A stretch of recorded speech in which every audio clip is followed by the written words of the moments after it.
Hey, hey, everybody. Welcome, welcome. Thank you for joining me for another episode of True Crime Tuesday with your host, Feminine and Fierce. Yes, that's me. Hey, hey, you guys know how we always start out true crime with a little time waster. So if you're on Facebook, you do have a little bit of time. Also, I wanted to shout out Casper for gifting a subscription over on Kick.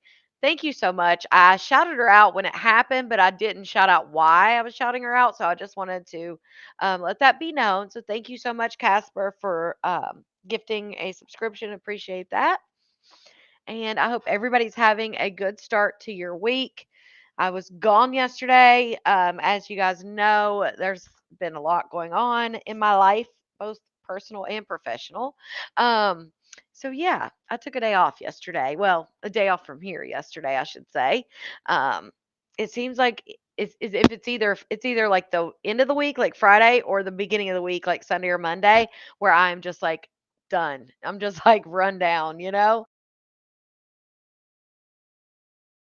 But I did miss you guys like I always do.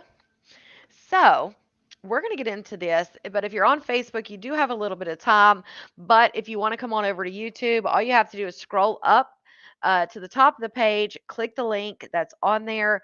Come on over to YouTube, enter the chat at your own risk. If you see someone or something you don't like, all you have to do is block them. Also, it is on subscriber only mode.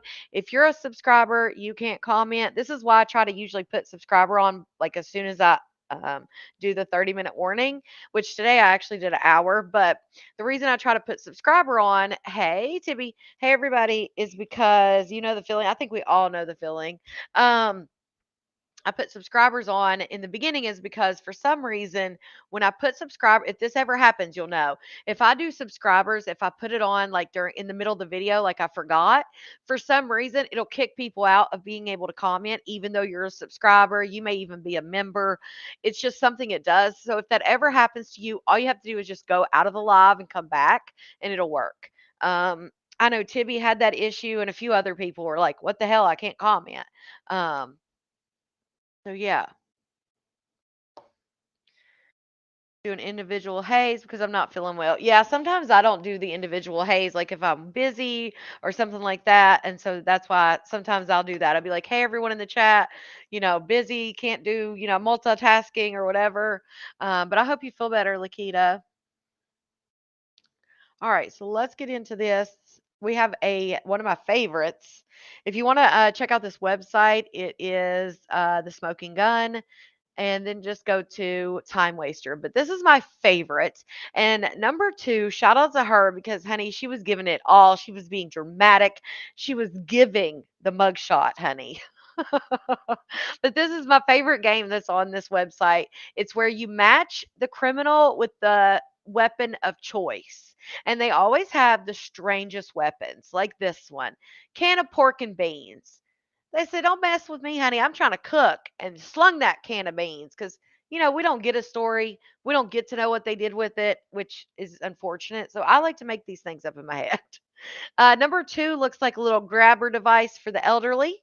Maybe number two did that. Number three, a lawn chair. Number four, a tire pump or bicycle pump. And number five, umbrella. Ella, A. So yeah, let me know who you think.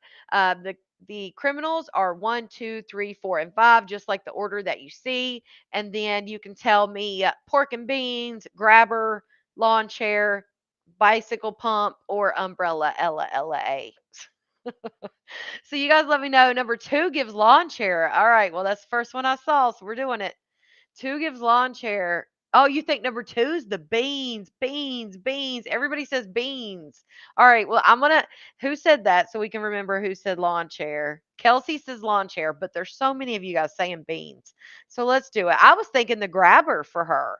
I was thinking who else is going to have a grabber in their house? Maybe number one. But yeah, so remember that Kelsey said lawn chair. Oh, you think three was pork and beans. Number one is the grabber, three is the pump. All right, number one is the grabber. That's the only other person I could think of. Number three is the pump. All right. What else? What else? What else? What else? Oh, you think that you thought the grabber was for Granny? That's what I thought too. But we're gonna see here. We're gonna see. Oh, you think number one's the umbrella, five's the umbrella, two's the beans, two gives grabber stick. That's what I said. Timmy said SpongeBob at the end needs the four is lawn chair. SpongeBob at the end needs the beans. I think SpongeBob got the. Oh, look, it's even color coordinating. Let's see. Oh, we only got 1 out of 5, you guys. And look at Granny using the umbrella. All right, not what we expected. I will say I did see somebody say that number 3 was the beans. I don't remember who that was, but I know for sure I saw somebody say number 3 was the beans. So here's how it works, you guys. Number 1, bicycle pump. Number 2, Granny, she was the umbrella LA, honey. Number 3 was the pork and beans. We got number 4, which was the lawn chair. Shout out to the person who let me, who said number 4 is the lawn chair. And number 5 was the grabber. Look at that shit. See, you just never know, you guys. You just never know with these things. All right, let's go back up here because I think we did that one already. So let's do, I don't think we did this one. Yeah, we didn't do this one. It looks like these guys all have designer clothes on. I think that's what they usually try to do. And that last one, I didn't see one either. They usually try to make the 5 suspects, and everybody's proven innocent until guilty, whatever, or innocent until proven guilty. But usually they'll have like a theme going on with the people that are arrested. Last couple times I haven't seen it, but this one obviously there is. So we got 1, 2, 3, 4, and 5. Then we got tampering with evidence, misuse of 911, retail theft, domestic assault, and contempt of court. What do we think, guys? What do we think? Who's what? Who's what? Hey, hey, SpongeBob with the grabber, right? SpongeBob with the grabber. I can't, y'all. I can't. I can't do it.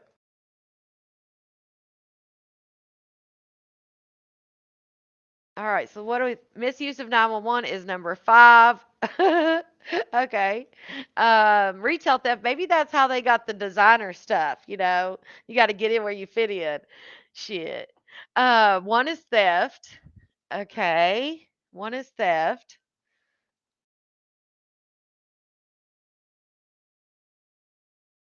Oh, you think number 5 is tampering. Yeah, Misty, I got that one. Number 2's domestic. Okay. Two's domestic. We all we have left is tampering with evidence and contempt of court. Oh, they kinda give his, that's the first one that I've seen where it says Madison County Sheriff's Office and gives the number. That is the first, mugshot that I've seen that gives any type of detail. Looks like Karen's kin. 3, oh, we already did the domestic. 4 is tampering. Alright, let's see how it goes. 4 is tampering, contempt of court. Here we go. Oh, 1 out of 5, y'all. Alright, number 1 is misuse of 911. We got the domestic. Y'all saw the domestic. Number 3 is retail. Number 4, contempt of court. And number 5, tampering with evidence. That boy was scared to go to jail, honey. He was scared. He was scared. All right. Well, we didn't do too well this time, but hey, it's fun. It keeps the energy a little light before we get a little dark. You know what I'm saying? Um, yes. Right. Save a child. It's okay though. But if you're over on Facebook, that's the end of the road for you. I'm not getting down on bending knee and singing it to you, but I am going to say goodbye. Bye. Heather said, I got it right. I was right on 3 or 4. See? Or 3 and 4. I love them, Misty. Even if we don't get them right, they're funny. Oh, goodness. All right. Bye, Facebook. Yeah, it's all in fun. It's just fun. But yeah, if you want to check that out yourself, by Facebook, if you do want to check that out, all you have to do is type in the smoking gun, and that's the website. It is a cool little time waster. There's other stuff on the website as well. There's celebrity mug shots. There's all kinds of neat stuff on there. So definitely, my son plays these now. I love that, Tammy. Oh, congratulations, Wildflower. Yes, I do, Zona. I ease you into the dark side, honey. Um, Oh, Lord, child. Oh, man. All right. So we're just going to get right into it um, with this story here. Man, we've got some strange stuff going on lately. But this isn't necessarily strange. Of course, it's tragic. I always say true crime is always going to be a trigger warning. There's always going to be things that are some people may find triggering. So definitely just take heed of that. I always say that because I feel like there's no true crime story that doesn't have some type of trigger warning. So, just FYI. Let's listen to this story.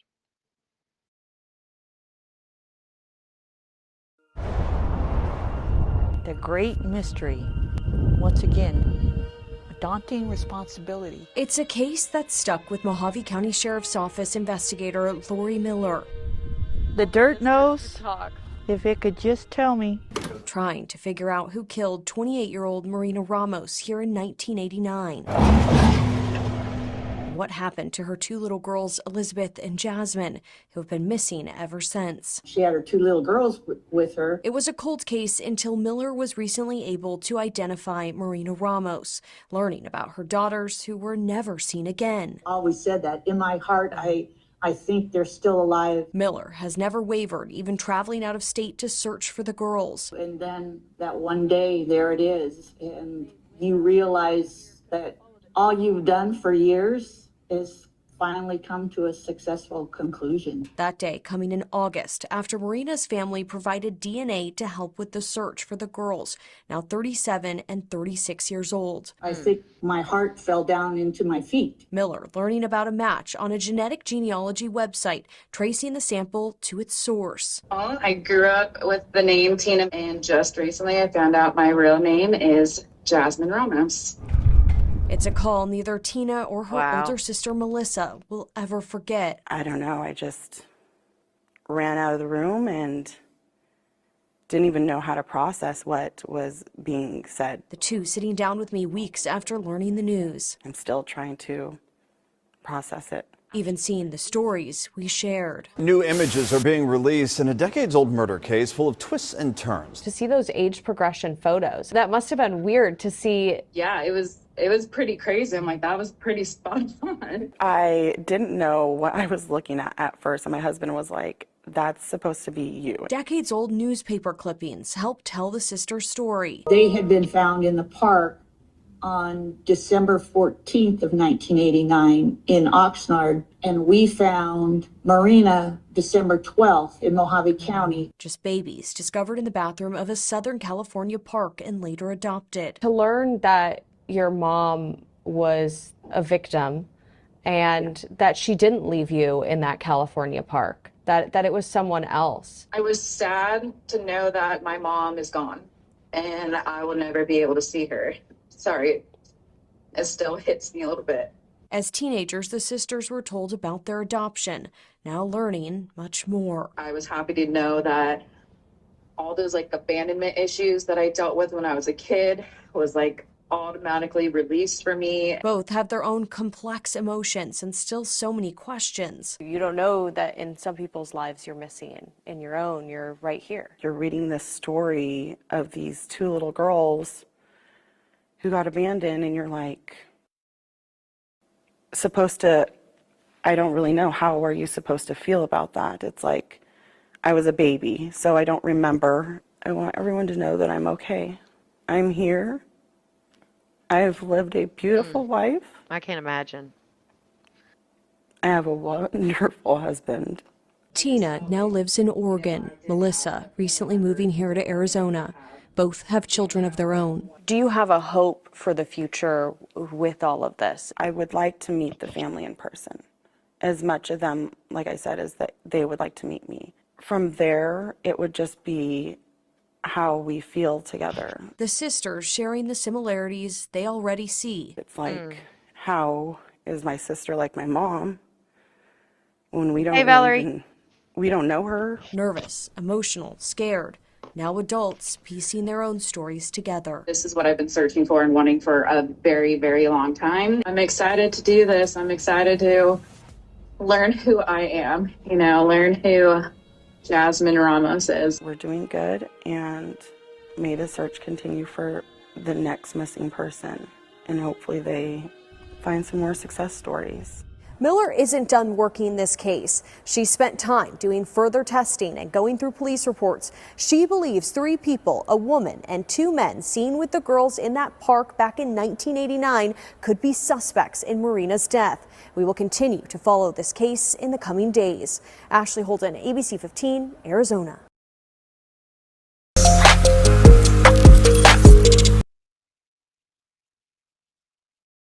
Okay.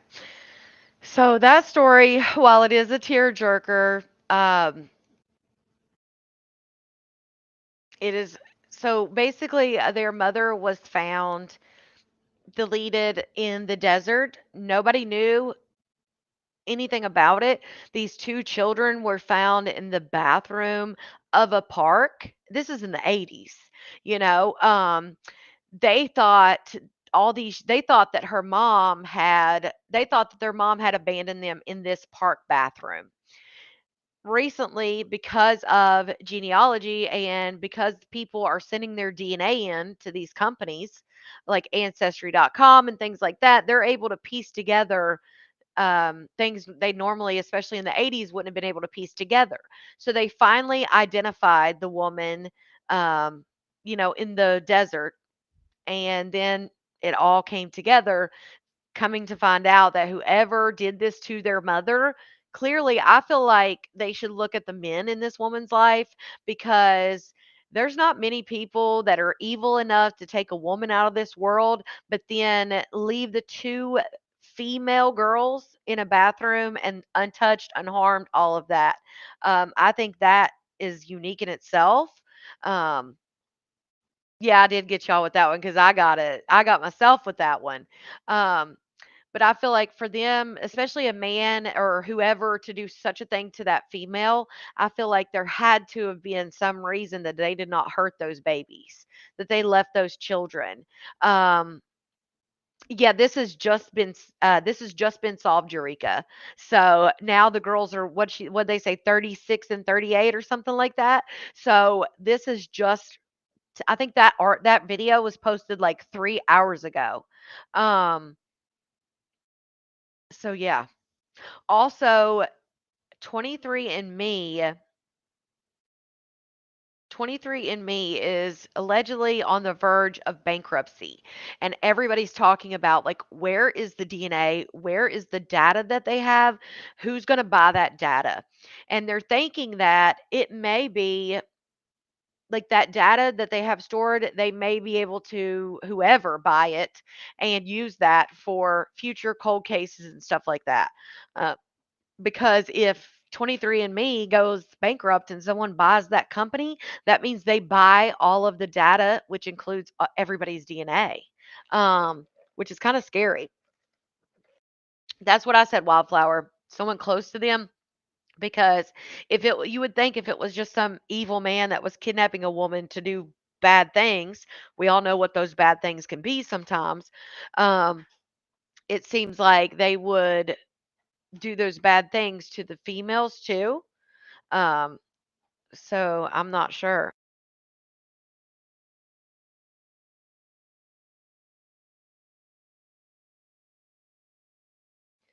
I just think, most evil people that do those things, they would have seen those 2 little girls, sadly, as more things they could do, is what I feel like, unless they were close to them.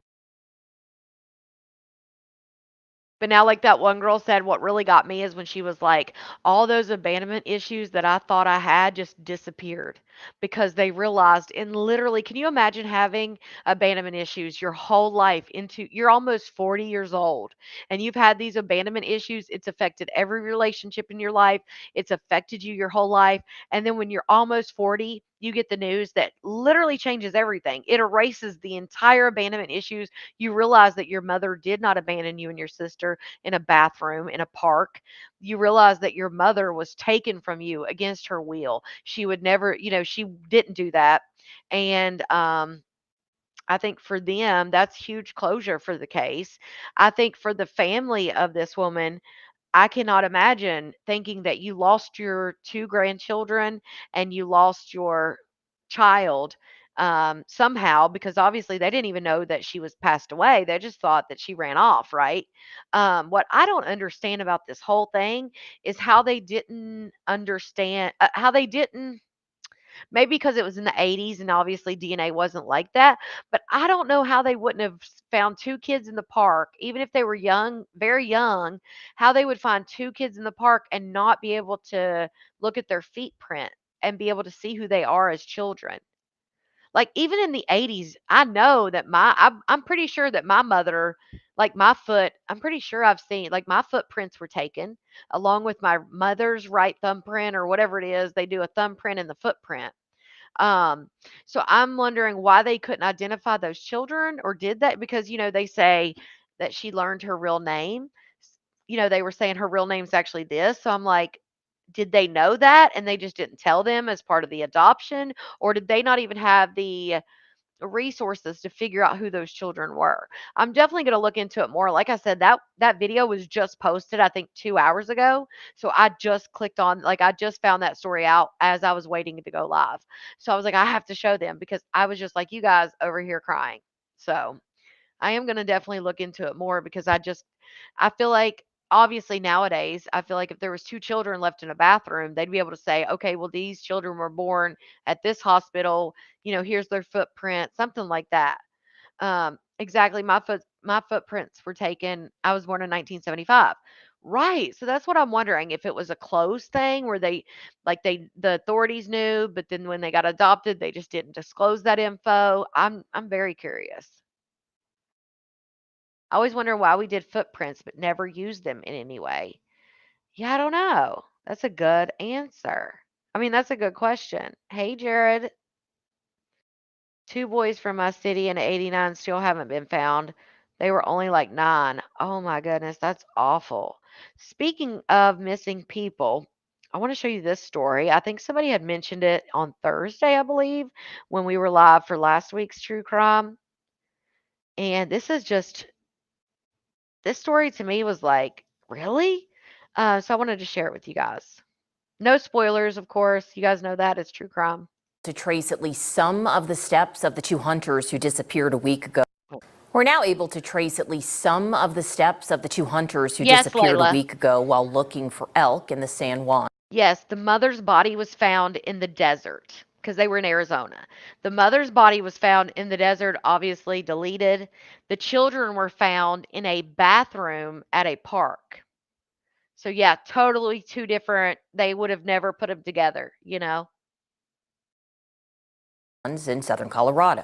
The bodies of Andrew Porter from North Carolina and Ian Stasko from Utah were found yesterday. 9 News Investigates Chris Vanderveen joins us. Chris, first of all, the coroner down there tells us no obvious signs of trauma.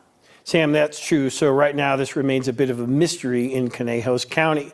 With the help of GPS data, we can now document where the 2 went last week. How everything seemed to be going fine until the mountain's first big taste of winter came roaring into the area. Let's start here. The Rio de los Pinos trailhead sits about 5 miles or so north of the Colorado-New Mexico line and about a mile east of a section of the Continental Divide Trail. The terrain here is tricky and high, 10,000 feet and higher. This is where Andrew Porter and Ian Stasko parked their car, and this is where their Garmin InReach pinged for the first time on Sunday, September 7th. That's a satellite communication device used quite a bit by people who head into the backcountry.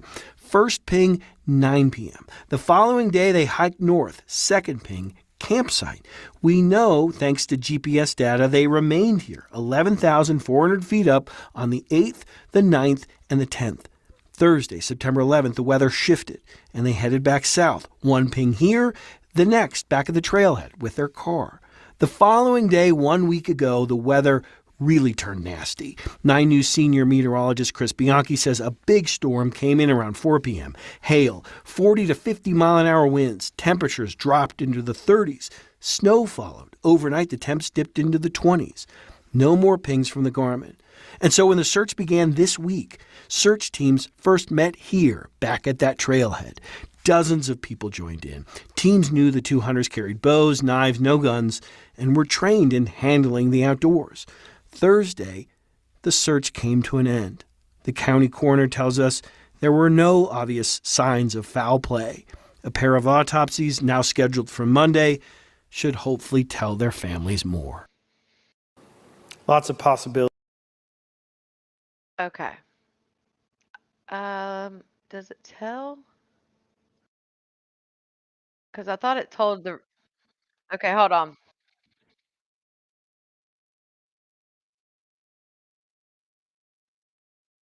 Okay, hold on. It might tell you. I was hoping it would tell the end of the story. I think it does. So let me go back. If not, I'll find another video because I was wanting it to tell you what actually happened to these boys because it's crazy. And via their satellite comms every night. Those pings at least gave search teams some idea where they'd been. We also know the last time the pair ran into anyone else was a week ago today, the same day that weather turned very, very bad very, very quickly on the afternoon. What a heartbreaking, and I know we've been following this story. And Chris, do you know, I know that they came with a lot of packs and a lot of gear. Did they have that with them when they were found? They had a lot of gear with them. It seems it's not entirely clear what kind of gear and if they were prepared for snow. They both came from out of state. Certainly, as we all know, in Colorado, the weather can turn very quickly, but you don't necessarily expect it that quickly in September. Yeah, and I'm sure we will learn more as this investigation continues. Chris Vanderveen, thank you. You bet. This land doesn't.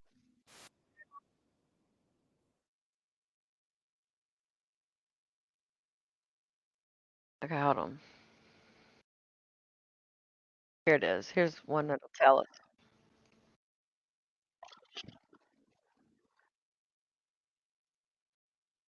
Okay.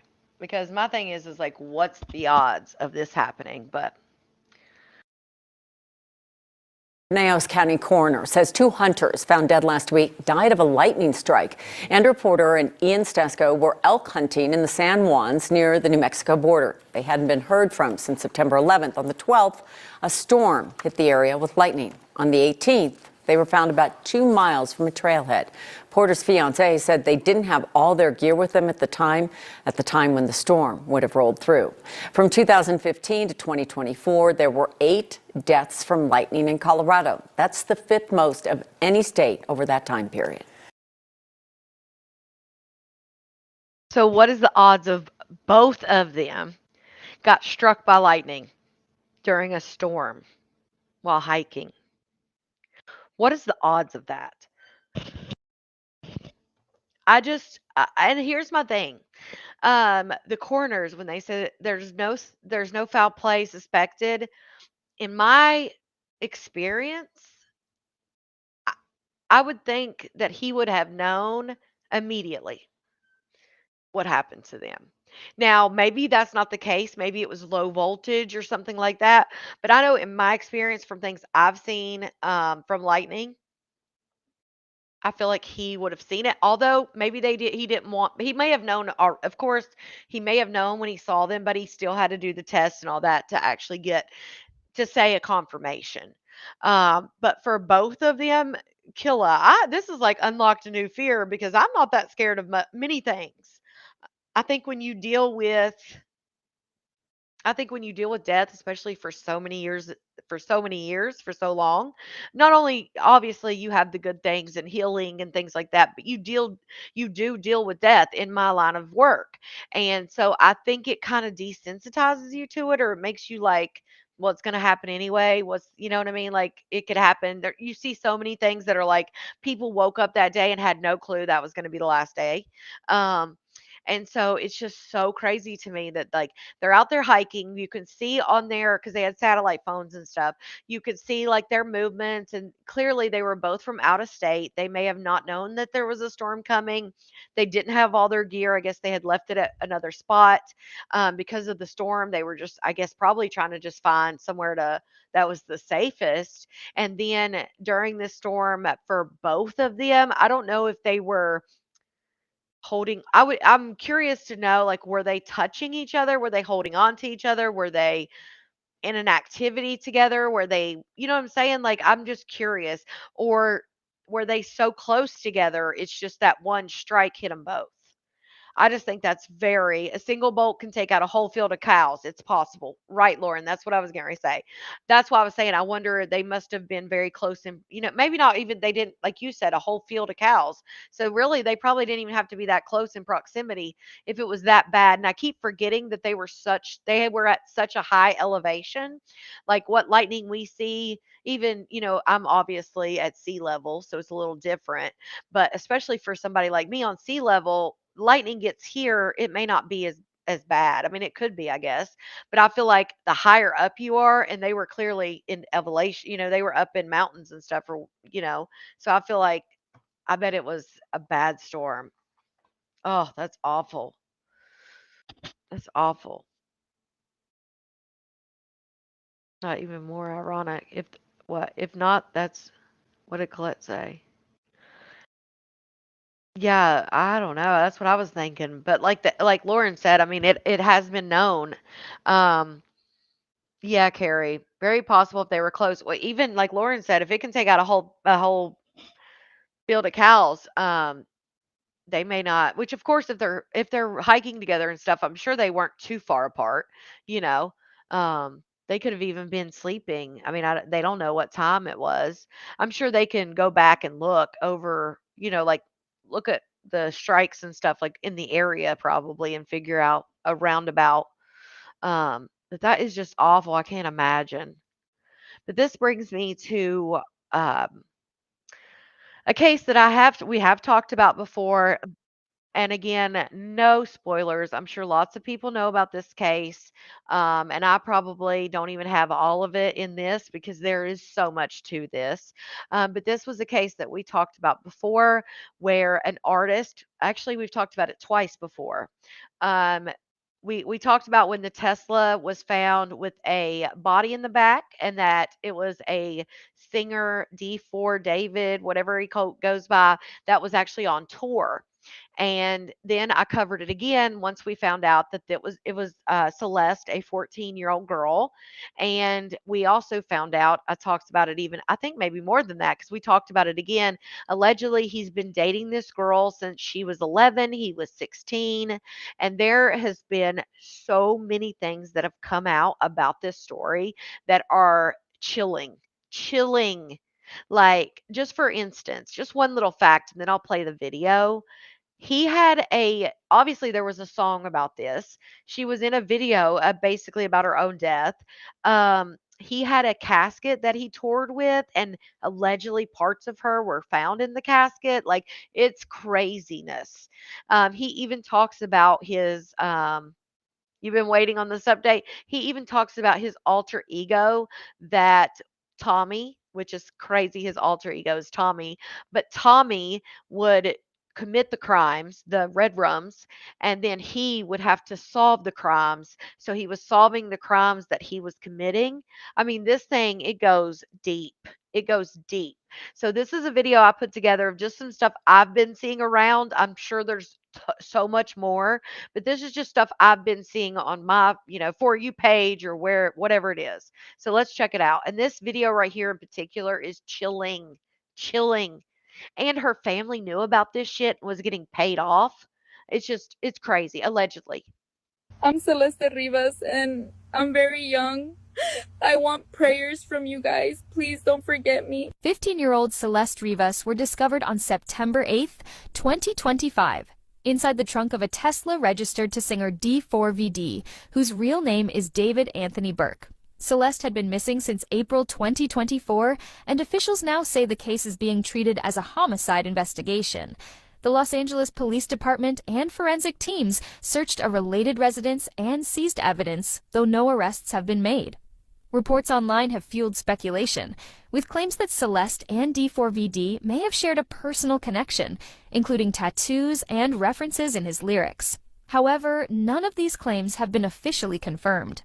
In the wake of the discovery, D4VD canceled his tour dates and announced he is fully cooperating with investigators. For now, the investigation continues, and millions are asking what really happened to Celeste Rivas. Where there's smoke, there is usually fire.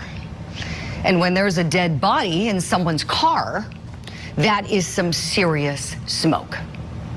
The investigation continues this morning into the discovery of 15-year-old Celeste Rivas Hernandez in singer David's abandoned car.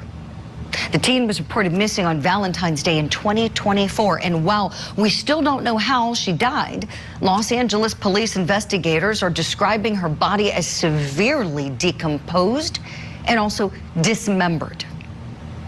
Now, musician David, real name David Burke, has not been criminally charged. I want to be very clear on that. That being said, a lot can happen in 24 hours. We could potentially be covering a prosecution of him, potentially, depending upon what the investigation uncovers. Potentially. I just can't believe that. I mean, I get legally they have to say potentially, but like, come on. So this morning, let's look at the smoke. Celeste had a boyfriend named David. David reportedly wrote an unreleased song titled Celeste in 2023. The two of them had matching tattoos on their right index fingers saying, shh. There's also a photo of David in Celeste's neighborhood. Her neighborhood, about 70 miles away from Los Angeles. Now, if I am David Burke, I am assembling the best legal team that Music Money can buy. Because there is so much smoke surrounding him, I think it could turn into a fire at any minute. I media trained you. That's controversial. It's controversial of raping kids. Like, what? That was her and him. This is old live streams have started to come out. That's also him in the background. He actually became a singer because he was playing Fortnite and he kept getting, I got you, LaToya. He was playing Fortnite and he kept getting his videos taken down for copyright. So he started making his own music to go in the background of him playing Fortnite. That's how he became big. But this is him and her on a live stream. And she said, what? Controversial to great kids? Like, what? Really good. Okay, It's been a good one. Bye. Bye, guys. Mwah, mwah, mwah, mwah, mwah. Oh my. Delete everything. Delete everything. Everything goes. Everything. A major update has just dropped in the David Anthony Burke case, better known as David, with TikTok comments from 2024 accusing him of inappropriate contact with a 13-year-old girl. One user named Robin River wrote, quote, waiting for the LA. Yes, Robin River is one that has been writing. I actually put another one in here too, about, I think it might be the same one. PD to get you for messing with a 13-year-old girl, end quote. These claims are gaining renewed attention as the investigation into 15-year-old Celeste Rivera Hernandez's death unfolds. She was 14, I believe. No, I mean, she might have turned 15. I don't think so, but as far as I know, she's 14. Intensifying questions about their alleged relationship. What, Kelsey? So let's dive straight into this developing story that's gripping the nation. So I'm Joseph Morris, and don't forget to like and subscribe. Just yesterday on September 21st, a vigil was held for Celeste in her hometown of Lake Elsinore, California, where family, friends, and community members gathered to honor her memory. Her mother spoke through tears, describing Celeste as a sweet child with her whole life ahead. This comes as the LAPD continues its probe with no arrests yet. But her mom was allegedly getting money. Like, you knew your daughter was 11 dating a 16-year-old, and then you knew your daughter was 13 dating an 18-year-old. Come on now. Public outcry grows louder by the day. And in another bombshell update, Celeste's own sister has spoken out, confirming the police are actively investigating David, tying directly to those early accusations and raising questions about what might have been known for years. Now a shift from the family side to new details that deepen the mystery. A teacher who taught Celeste in middle school a couple of years ago has shared a troubling account. In January 2024, Celeste ran away to meet David, a rapper in LA she connected with on social media, was gone for a month, and cops found her in Hollywood before bringing her back to school. She returned briefly, shared her story with classmates, but vanished again in May 2024, matching missing person posters from that period.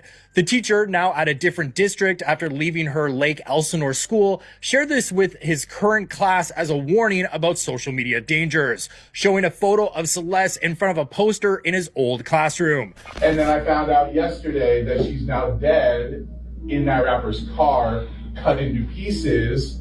You want to know how they met? I feel like I just said it. Social media. New evidence has also emerged. Photos show David's van with Celeste's name on the license plate. A strange Yeah, look at that.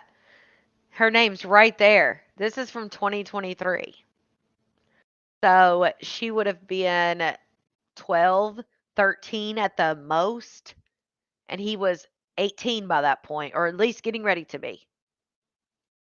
detail that's left people wondering if it was a tribute or something more sinister. A shared Spotify playlist between David and Celeste has also surfaced, filled with tracks that feel eerily personal in hindsight, fueling speculation about their connection. A newly uncovered live stream video shows David interacting with Celeste, where she points at comments and he quickly tells his mods not to leave them up, hinting he wanted no trace left. Mods, can we delete all VODs? And then as soon as the stream ends, delete the stream too? So this was definitely a brief clip that's hard to decipher, but has sparked questions about what he was hiding and why did no one intervene if Celeste was that young. And I just want to be clear, Celeste was likely 13 or 14 during this live stream. Other photos and videos have emerged showing them together, with Celeste often obscuring her face, and her brother reportedly believes David killed her, claiming she wanted to wait until 18 to marry and that he reported this to police without follow-up. Celeste's history of running away multiple times, sometimes staying with extended family, complicates the timeline. Unverified footage from June 27, 2024 possibly shows her backstage at one of David's concerts wearing Hello Kitty sandals matching her missing poster description, suggesting she was alive and well after her initial disappearance report. Despite the ongoing investigation, fans have spotted David playing Fortnite recently, a move drawing sharp criticism for seeming so nonchalant amidst some serious allegations. Reports also indicate David, as a sole moderator of his official Reddit community, has been deleting critical posts about Celeste or his lyrics, leading to the Police discovered partial remains of Celeste inside a coffin, which D4D carried with him during every performance. He claimed it was a funeral for his dark side, but now it appears this was for Celeste. The girl went missing in April 2024 and reappeared in this manner a year and a half later. I mean, this is insane. Even this part of the fact that he carried a coffin on stage, like all these things about expressing himself through music, they knew the girl was underage. They knew she was a missing person. Like nobody in his camp, clearly he's not even having to take accountability yet, but nobody in his camp's going to have to take accountability. I mean, hello, did nobody ever look in the coffin? Come on now. his own fans found it odd that he had a complete coffin, a wreath, even a notebook and pencil, so his fans could write letters to Celeste. He said it was his dark side committing crimes. This was done by the same persona in August 2025. That's when Celeste's family and friends reportedly stopped seeing her, and the car where Celeste was found. Reports surfaced in the first week of September. Neighbors stated the vehicle had been parked there for at least 3 weeks. The realization that Celeste was right among us made the situation increasingly unsettling. People are connecting the dots more each day. Currently, there's no word of David's arrest or indictment, though police claim he's cooperating with the investigation. However, brands have pulled collaborations, tours have been canceled, and fellow artists are distancing themselves. May Celeste rest in peace. We await the law to uncover all the dark truth. Video of David cleaning shoes, what looks like was taken off his home security camera after the police went and searched his home. The police were searching his home to see if they could find anything in connection with the death of the girl Celeste that was found in his Tesla in the tow yard. This footage has now surfaced online, which is believed to be Celeste's shoes. This was Celeste's final appearance on surveillance footage, with D4D following closely behind. It is understood that Celeste's mother received $1.5 million over $1.5 million over 3 years her mother got. So if 3 years, 11, 12, and 13, she's been missing for a year, do the math. Like, why only 3 years? Well, maybe he didn't start sending it maybe till she was 12. So maybe he was still sending it after she was already gone.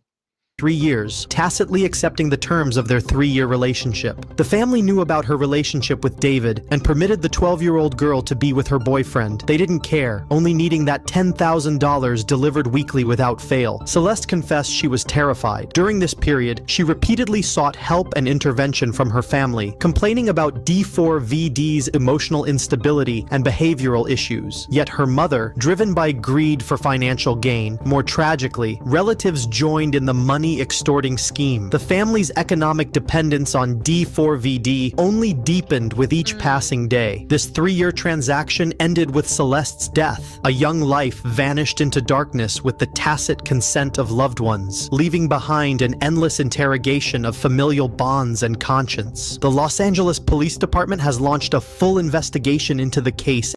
She did appear in photos with him, at least it looks like her, and at least 2 live streams where he engaged with fans with her by his side. Moderators of Discord and Twitch that we've been looking at who, ran these live streams released a statement today, and they say they had no idea Celeste was underage or a missing person, thought she was 18 or 19. They say that they've severed all ties with David. But I mean, again, about the ages, this guy's 20, she was about to be 15. Of course they've severed all ties with David because they can't extort any money out of him anymore because Celeste is gone. What do you mean? Why would they need to talk to David now? They literally, the whole family was putting their hand out knowing that this was an underage girl. And then allegedly the girl gets pregnant. And the whole family should be accountable. They should all be charged. Anybody who took a payment should be charged, in my opinion. This is how little girls get trafficked. This is how little girls and boys get sold by their parents. This is how little girls and boys get sold for a freaking bottle of liquor. Like, you would be shocked at some of the shit that happens to children. If I sat up here and told you guys stories of the shit that I've seen, not what I've seen on TV, not what I've seen on stories, what I've seen with my own 2 eyes, y'all would be shocked. Not everybody loves their children, sadly. Not everybody has that connection with their children, and they just see their children as money making, and it's tragic. Right? I mean, this is really wild how they hooked up in the first place, allegedly, and where it went from there. Yeah, I mean, actually, her 15th birthday was September 7th, which is a day before the body was found. And something else here, the fact that the body was dismembered, and I feel horrible saying this because you've got this beautiful girl on the screen who really should still be here, but her body was dismembered, and it seemed to be the way they had described it, the medical examiner, very badly decomposed, which to me kind of indicated that it had been there for well over a month. And it was also supposedly in a plastic type of container. I mean, look, again, he's not a suspect, but the dismemberment of a body, does that sound? He's not a suspect. How is he not a suspect? The body was found in his car.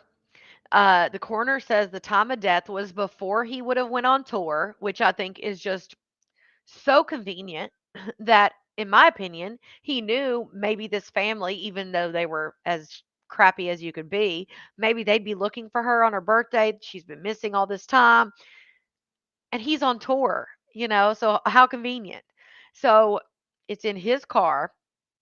Clearly they had a relationship. He was not scared to get on live stream with her, be seen with her, be pictured with her, had a license plate in her name, did songs about her, literally had a whole shrine to her on his tour. He had a book people could sign. It was like he was having her funeral every concert.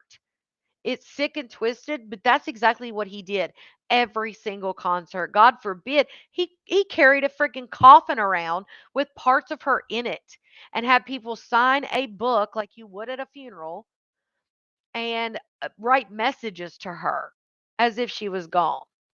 I mean, how much he wrote? I mean, I just can't. What do you mean he's not a suspect? Well, he's a suspect in my eyes, even if that don't count for shit. Like a first-time killer to you? I mean, that's shocking to me. I can't really get my head around it. And also, his tour started right around August 5th, I believe. Yes, he has now canceled his tour. He has done that. But once the body was found, I think he canceled. I think he did continue to do it. Then he ended up canceling like a Wednesday show, and they were waiting on him to cancel the Friday. That was the last update we had that we talked about. But yes, it has been canceled now. But he had been doing this ritual stuff well before the body was found. I mean, that's what I think's crazy, is that they never looked at him before this. Like, he's doing all these things. He was seen with this girl. The last time you saw the surveillance video, the last time she's seen on any camera, he's chasing her down an apartment complex. Like, I don't get it. Is with the first date of his tour, neighbors said the Tesla had been abandoned since maybe around the 3rd or 4th. So, the timeline. Right. So he goes on tour August 5th. The Tesla gets abandoned on August 3rd or 4th. The body had been in there. It just happened to not be found until the 7th of September. Or was it the 6th or 7th, whichever. The day before her birthday. Checks out without, really pointing fingers at him. I mean, sorry, it's hard not to at this point. But yeah, it all is. Not only did they give this relationship a go, but the mother allegedly got $1.5 million in 3 years. And other family members were also allegedly extorting him because of this relationship. So yeah, they definitely knew, and it was like a contract they had.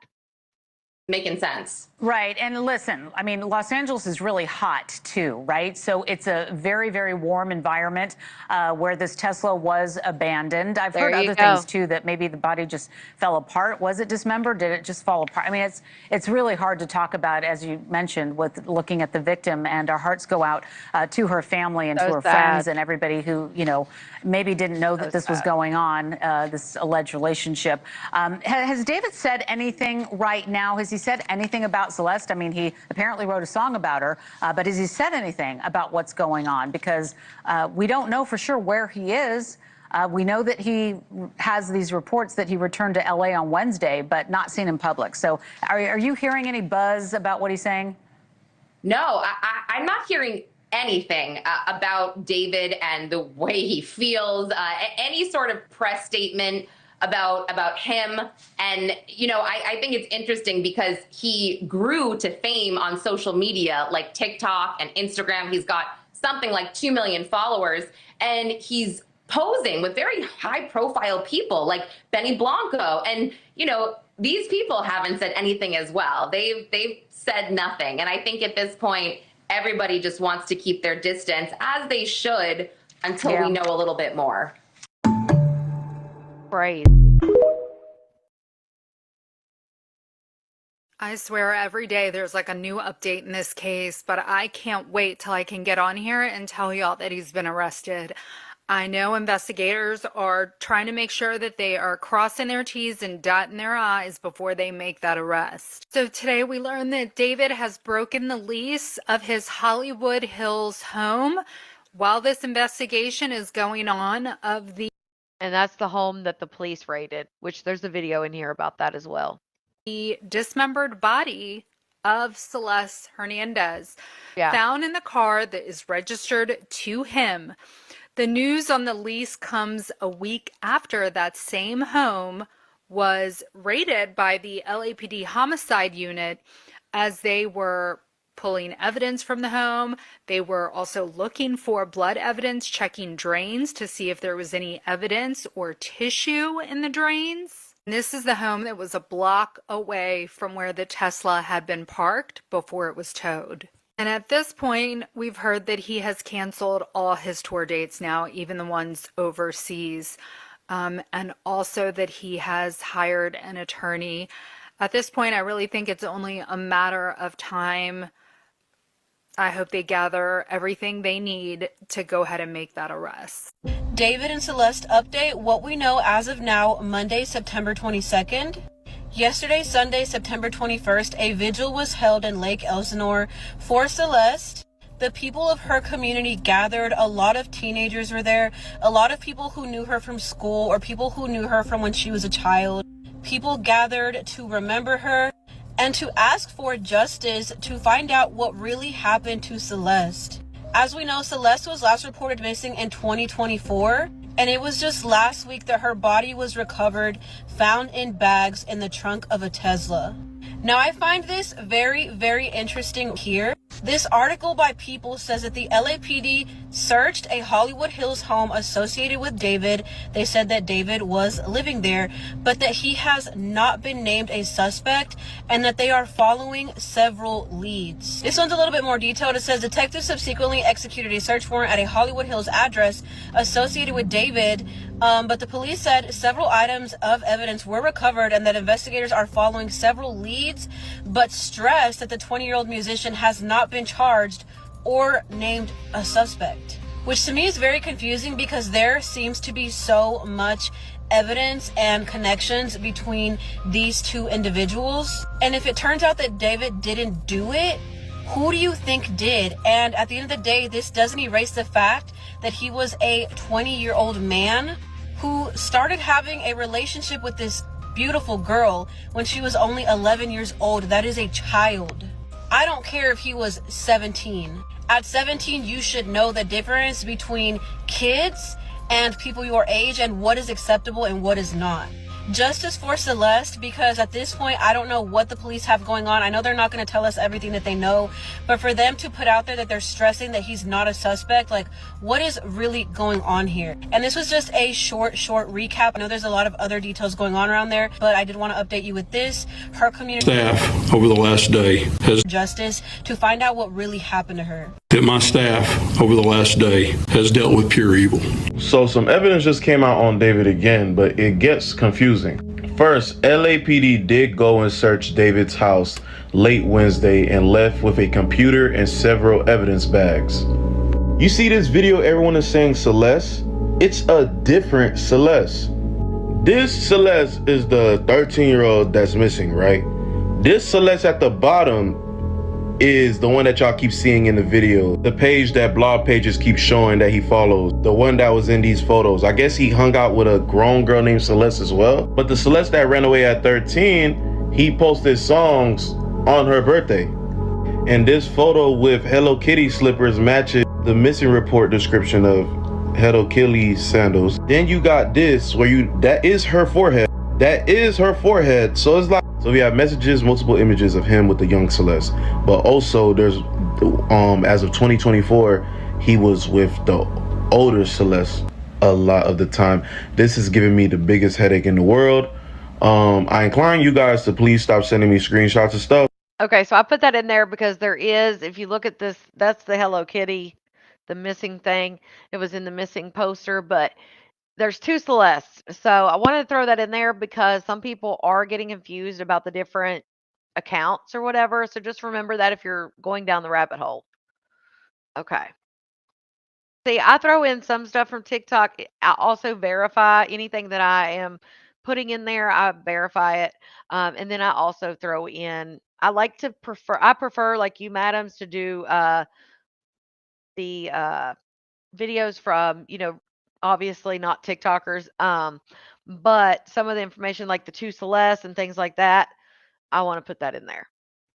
Where David had been Throwing me for. What happened today with the house where David had been staying? Tell me about that. Yeah, this house where David had been staying at least earlier this year, probably even further back. Police had a search warrant. They got a search warrant and they finally went through the house last night. We got some information about what they were looking for there. We know that there were photos of detectives leaving the house with a computer and then several other bags of evidence bags. We don't know exactly what they pulled out of there.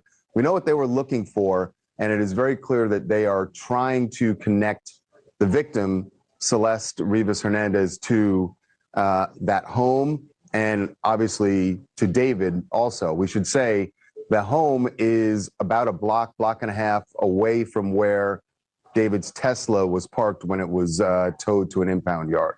Okay, that's important. That is very important. The house is literally a block and a half away from where the car was. Like, come on. Ugh. Proximity between this home that was investigated and searched and where the Tesla was found. That's key. I have seen reporting that neighbors had seen a Tesla parked outside that home. Yeah, that very Tesla. We've spoken to several neighbors who said that the Tesla with the Texas plates, which is what makes it stand out here in LA, a black Tesla with those Texas plates. You know, it was registered to David, who is from the Houston area. So we know that that Tesla is his. The thing that's still not clear is who was actually driving the Tesla when the body was placed in the car, who parked it where it was eventually found and impounded. Those are the dots that still need to be connected here. But as for this house, it's very clear that this is where David was staying. There are lots of photos that he posted from that home. You know, he entertained people there. Benny Blanco came over and he posted some photos with him. The group Cat's Eye was there. They recorded a video with David, like a TikTok video with David in that house. So this is where he apparently was staying and clearly entertaining friends and, you know, posting content from that home. So the one thing we have not seen is a video of Celeste or photos of Celeste in that house. Now, other photos have surfaced showing, it seems pretty clear at this point that David and Celeste had a relationship. Then there's another singer. There's another song that I find disturbing. It's 2022, and it's called Romantic Homicide. It is, and one there's of some lyrics there that are disturbing. It is actually one of his biggest hits. If you look up David's songs on a streaming platform, Romantic Homicide is usually near the top, if not the top song. And some of the lyrics from that song, he says, "In the back of my mind, I killed you, and I didn't even regret it. I can't believe I said it, but it's true. I hate you." Important to say, no mention of the name Celeste here. No and mention of Celeste in there. Doing the math, correct me if I'm wrong, she'd be 12 in 2022. Yeah, we don't know when they first, you know, met, when their friendship or whatever it was began. But obviously there are a lot of images now of them together. They had some sort of relationship, and now clearly police are trying to connect those dots as well. I got to tell you about the search at the house. We know what while we don't know what they actually left with, we know from law enforcement sources what they were looking for and what they did inside the house. You know, they were looking for blood evidence. We're told that the detectives went through the house. There was with luminol, thinking that if whatever happened to Celeste, if she met her demise in the house, they wanted to see if there was any evidence of blood anywhere in the home. So they were using luminol around the house. They were checking drains to see if there's any, blood evidence or, blood or tissue that was in the drains there. So they did a scouring of this house looking for any evidence. Again, we don't know what, if anything, they found, but our law enforcement sources say when they executed this search warrant, that was on the list, a very long list of things they were looking for in that house. Josh Marshall is his name, Yes. right? Yes. So he is the person we found out who was actually on the lease, who was renting this. But again, from all the photos that David has posted, it's very clear he was staying in this home, if not all the time, frequently he was staying there. Was the focus just on the house, or did they look elsewhere around the property? They looked around the entire property. There's the house, there's a yard also where they could have searched for. What about a garage? Yes, there's a garage there. In fact, I want to say it's a 3-car garage that they went into. They searched there. But I mean, my mind being in true crime goes to Dexter, and garages are often one of the places of choice, for this kind of macabre behavior. Yeah. Please give us a little peace. I ain't slept in 2 years. When the police searched the residence of singer David Burke, they found bloodstains. Evidence suggests that David got Celeste Rivas pregnant before she was killed. During the search of David's residence, the authorities focused on finding bloodstains and investigating. This one's not pictures of it. They were trying to say that David's agent and ultimately took away a computer and several items. It was reported that a figure resembling Celeste appeared in one of David's music videos. Another image showed Celeste in the backstage area with David's brother, wearing her signature Hello Kitty Crocs. A Twitch live stream featuring both David and Celeste was also exposed, in which David repeatedly asked the moderator to delete all clips and live stream replays. A photo also circulated online, and TMZ said it had investigated the photo and found that the location in the photo was only a 6-minute walk from where Celeste lived before she went missing a year ago. All the evidence points to David Burke. May Celeste rest in peace. Initial autopsy reveals Celeste's body had been deceased 4 to 5 weeks dating back to August 2025. This revelation is groundbreaking as it mirrors David's alter ego, Itami, and his chilling death note of August 2025. Fans reported seeing a casket at his shows, along with a memorial card from Itami describing the death of an unknown person in August 2025 for David to solve the crime. An unearthed interview shows David describing his alter ego Itami, a character who would commit the crimes and leave them for David to solve. Evil version of myself that will kind of come out at random moments, kind of like Fight Club with Tyler Durden. And he would commit the crimes that I would have to solve as the detective. So like when I was as the detective, I'd be like solving murders that I'm committing myself. Did David's anime fantasy go too far? Did Itami plan a murder for August 2025 and then make it happen? They've now released images and messages of singer David and the girl who was found in his Tesla. This is a picture of David and Celeste Rivas Hernandez, who was believed to be around 13 at the time, with the caption, "Celeste and David." Her friend says, "I'm just gonna check up on you."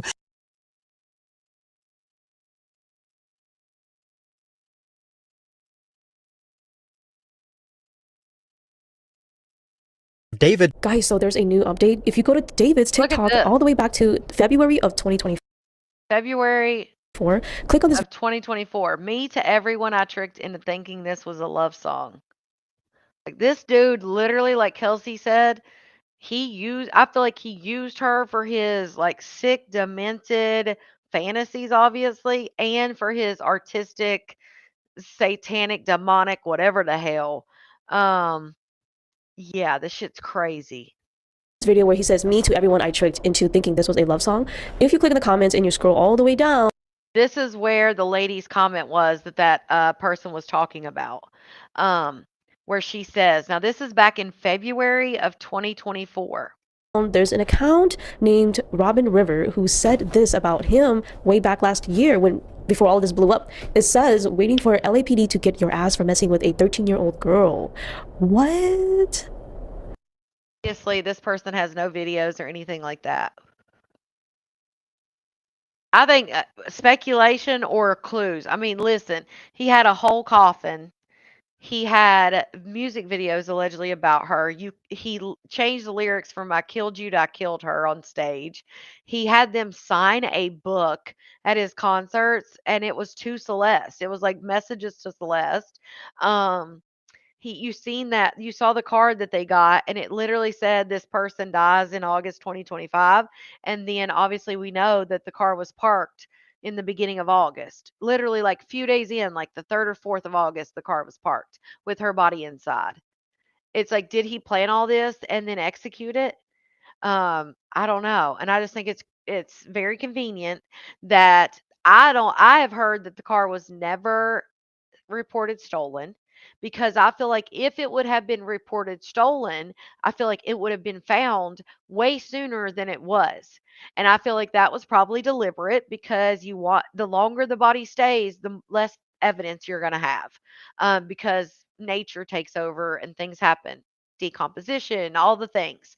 And especially in 90 some, I don't know how in hot ass, August weather, the dog days of summer, it's going to be even hotter, bloating, all the things. I won't get into that, but I feel like, yes, it's a lot of circumstantial evidence that adds up. I'm curious to find out if there's any DNA or anything that connects him to her that they found. But yes, I mean, as far as speculate, it is circumstantial, but I feel like it does point to some sinister things. I mean, it's definitely a rabbit hole if you haven't went down it. This is literally like scratching the surface. So people knew, and this person already called him out in the comments, and look where we're at now, girl. I found some more evidence showing that David's like really guilty, and what I'm about to show you is Celeste, and it showed that her body got by a chainsaw. Second thing I want to tell you guys to Celeste and her jaw to the floor. Let me tell you guys two things. The autopsy got released of Celeste, and it showed that her body got by a chainsaw. Second thing I want to tell you guys too, if you guys didn't remember, David actually ended up saying that he has an alter ego, and his alter ego is actually evil whenever that alter ego comes. Yes, we just heard him say it with his own mouth. We heard that. Comes out, he's like literally demonic. Keep those in mind. Yes, Queenie. So literally, if you guys can see right here, David reposted this. This post was from 2024, and it says, me after I see her talk with other dudes. And there's this guy literally right here just cutting up meat. Here is another one. This is so weird. It shows that he reposted this. This is another post from 2024. It says, me watching her scream after I pour boiling water on her after she told another boy happy birthday, because why would you be happy he made it another year? And for his fans to still say that he is not guilty is beyond me. This dude is pure evil. His music is evil. He's always talking about death and unaliving in his music. And now dude put his words and thoughts into reality and unalived a poor girl. What do you guys have to say about this down in the comments below? My stomach is in knots after seeing this. There's so much. So the car was abandoned. So he went on tour, I believe, August 5th. Allegedly, the Tesla was abandoned the 3rd or the 4th in the same parking lot that it was found in eventually in the first week of September. So he could have reported it stolen because it allegedly was a block and a half from his house that he was. Now, granted, he was not the person on the lease, but there are many videos and things that put him at that house, as that's the house he was living in. And the Tesla was found about a block and a half, they said, from, it was abandoned a block and a half from that house. So that's the house that they raided. So yeah, there's so much with this. I see news talking to neighbors. They said the body had been there since the beginning of summer. Yeah, so they're thinking that it was August 3rd or 4th. And even the autopsy said that it looked like, I believe they said 5 weeks that the body had been, obviously, that the body had been, deleted, whatever. The person had been deleted for 5 weeks. So if you do the timeline and it was found, at the end of the first week in September and it was parked there the 3rd or 4th of August, that's exactly 5 weeks. So that's what the autopsy showed, was 5 weeks. So it's just wild to me that this was a missing persons, underage girl. She's online. People know this is a grown ass man. I don't care when they got together. I don't care that he was 11 or she was 11 and 16. If you're 16, you know what 11-year-old. An 11-year-old is a baby. That's a child. That is insane to me. And then as a 20-year-old, so they're like 5 years apart. So then as a 20-year-old, you're online with a 15, well, she didn't even make it to 15. So 14-year-old, you're doing live streams and this is a missing person. Like, that's what I think's wild. That just shows you that you just never know what's going on with people on social media, because this is a missing person and she's on live stream with her adult boyfriend. Like, what? And then that video at the very beginning where she's like, please don't forget about me. I'm very young. Please send me prayers. I want to know, like, what context. Does anybody know what context that video is? If you didn't see the beginning of that, let me show you just the beginning, because it's like a very short clip. And you can clearly tell it's her. And I'm just like, did she record? Like, what context is this? I don't know.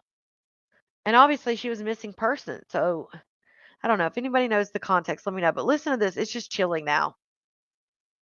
It's chilling to hear this. I'm Celeste Rivas and I'm very young. I want prayers from you guys. Please don't forget me. 15-year-olds. Like, what? I just like, what is that? Yes, the report was released. Let me see if I can get.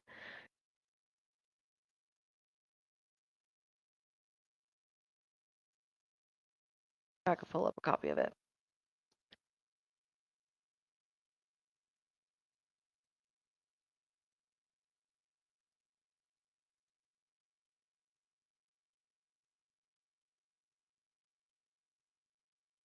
Maybe it was the.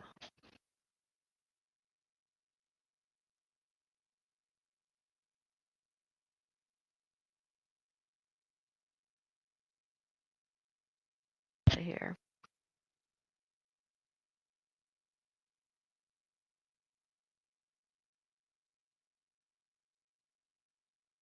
Says, in a shocking and horrific tragedy, her remains were found dismembered in the trunk of the vehicle after a strong smell. We do know that. I'm trying to see what if it says in this statement. If they have a statement that I can click on.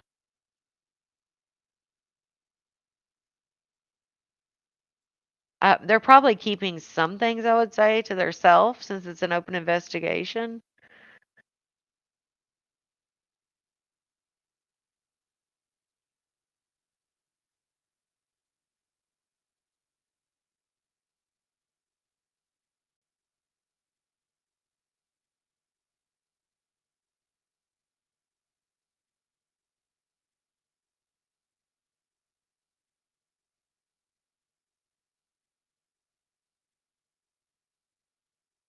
Okay, hold on. Let me show you guys what I'm looking at so you're not just looking at a dead screen. It was in the car, Dawn. The body was in the car the whole time. So the car was parked on August 3rd or 4th, and then it was not discovered until the last, like September 7th, I believe, September 7th or 8th. Okay, so Los Angeles County Department of the Medical Examiner lists the Celeste Hernandez case as number 14252. To the family, friends, and community, however, she's much more. Working to fill the gaps.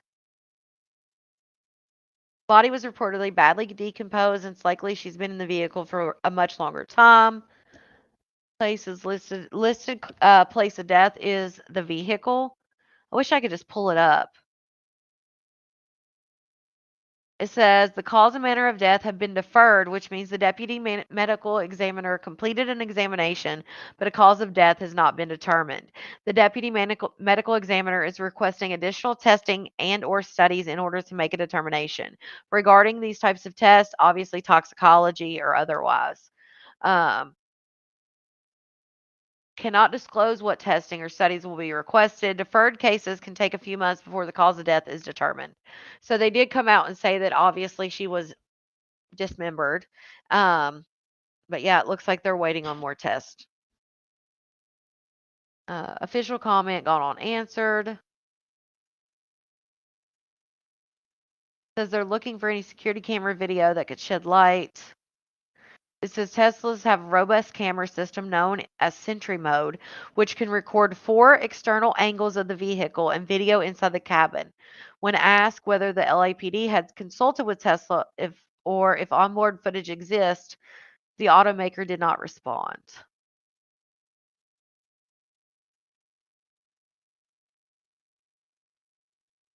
So it's a deferred case as of now. There you go.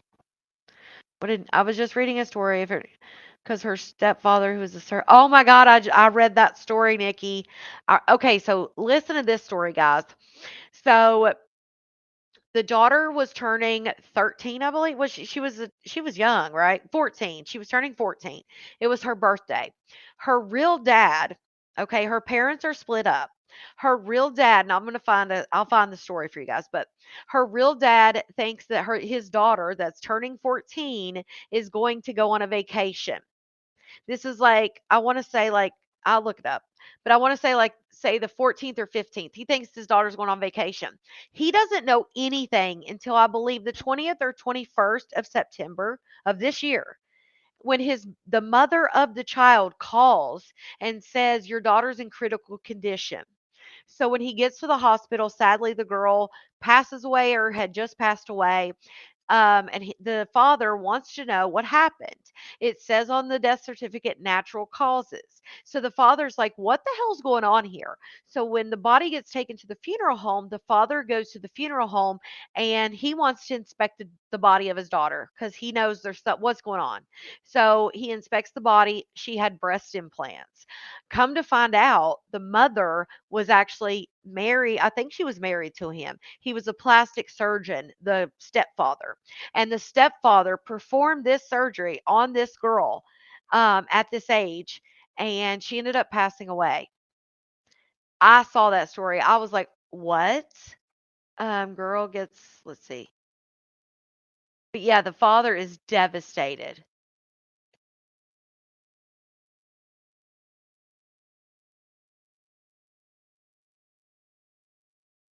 That was crazy. I'm glad you reminded me of that. Because when I read that, I was like, I cannot imagine. I can't imagine.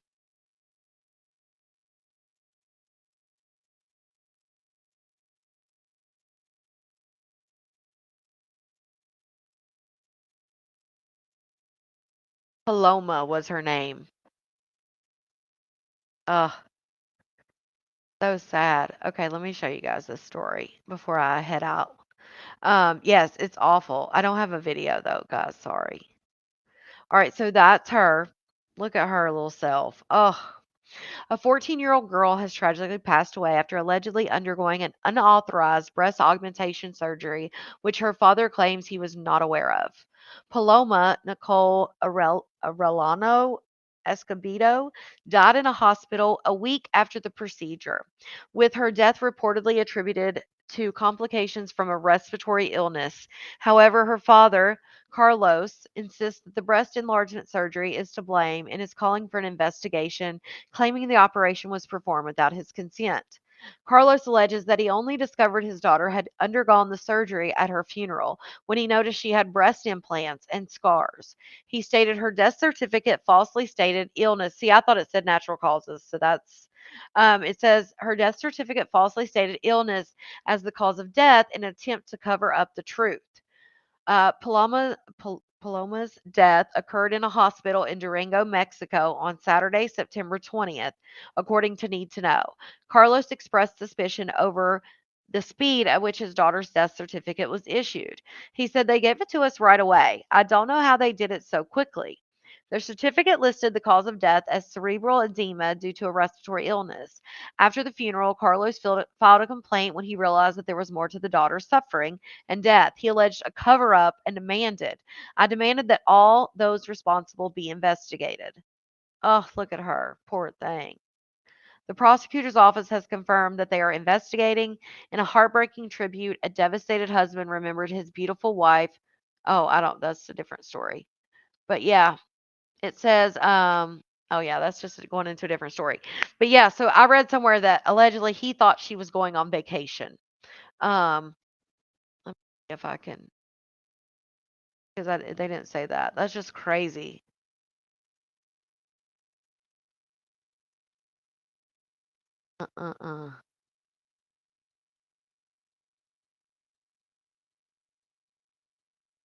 Damn videos on it. But yeah, that's what I was told that, which he does say that he did not know until the funeral. So, but yeah, he was told that she was going on like a trip for her birthday, which makes sense because obviously if she's recovering, if he sees her recovering, he's going to be like, what the hell? So sad. 14. Yeah, she looked 8, right? Which is probably one reason, you're a 14-year-old girl, you haven't developed like that. Other girls in your class are developing, things like that. But that's where the parents need to come in and be like, you know what? Just wait until your body fully develops, or at least till you're 18. And, I just can't. And she knew her dad was going to say no. Yeah, exactly, Living. But allegedly, the stepfather, I was trying to find where it says, let's see if I can find one. Because I was reading that the stepfather performed the surgery, which makes sense about the cover up, in my opinion. I can't believe that article didn't mention anything about it.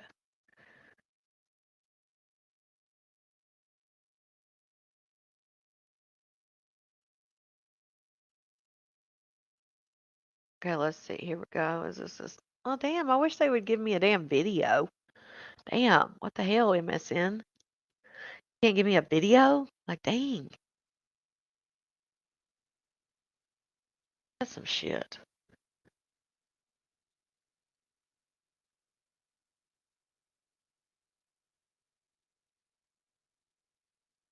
I don't know. That's the same damn article anyway. Let me do it this way. Hold on. Then we'll get off here in a second. Sorry, guys. Thank you so much for joining me for another episode of True Crime.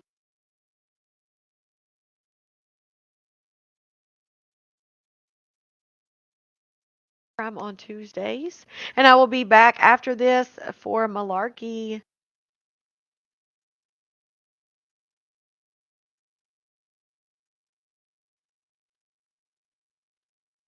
Here, just like a short from somebody. I haven't seen it. Connie. Yeah, Lauren, I talked about that as well. Paloma Nicole, 14, died after allegedly undergoing cosmetic surgery by her mother, without the consent of her father, Carlos. By her mother? Like, come on now. But yeah, I heard it was the stepfather. I'll look it up and try to find the video that I saw and play it for you guys on Thursday. But tragedy. I mean, 14 years old going in for breast implants. I just can't. I can't do it. Yes, thank you guys so much. The story on obviously this story with D4 whatever David is going to be ongoing, and hopefully there's justice for Celeste.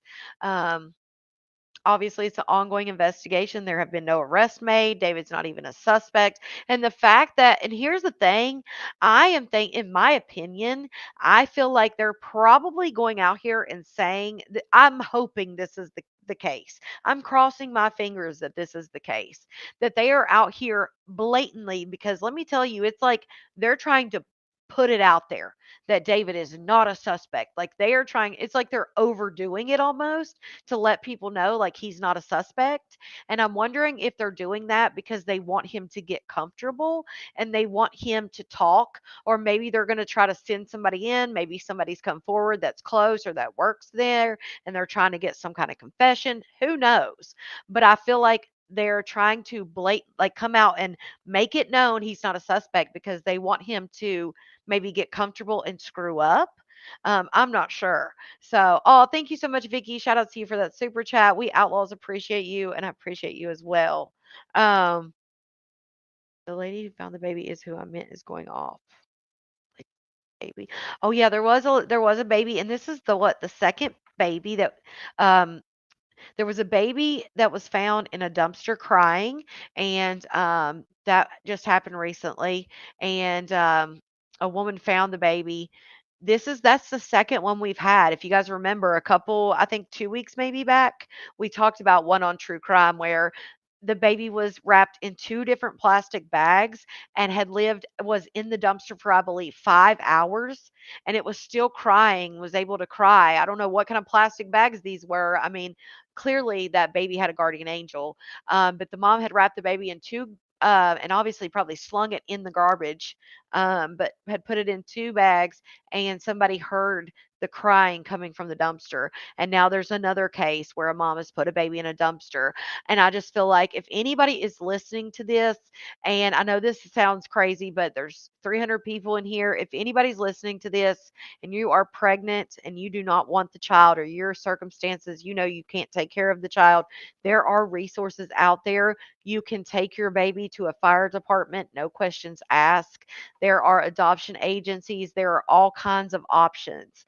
Please do not do this.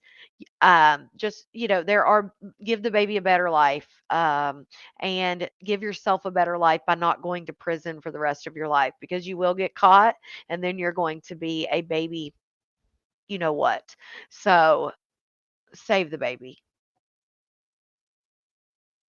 I love you guys so much. Ona's been a member for 1 month. We appreciate you, Connie. I always enjoy True Crime Tuesdays. Thank you guys so much for the support.